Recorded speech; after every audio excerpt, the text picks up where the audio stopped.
Ever put these foods in the refrigerator? Otherwise, you won't even know how you died. Save this video to your phone in case you can't find it. Third, ginger. Ginger cannot be refrigerated. Once refrigerated, water will penetrate into the ginger, causing the ginger to become soft very quickly, and then a lot of bacteria will multiply. Even if you cut off the mold on the outer skin, there may still be mold inside, which may quickly lead to liver and kidney failure after consumption.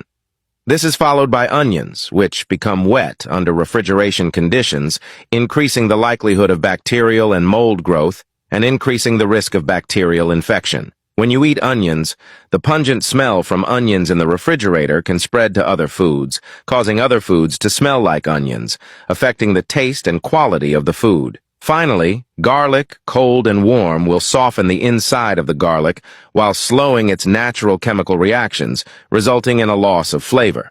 In addition, refrigeration can also cause garlic to start germinating, reducing storage time.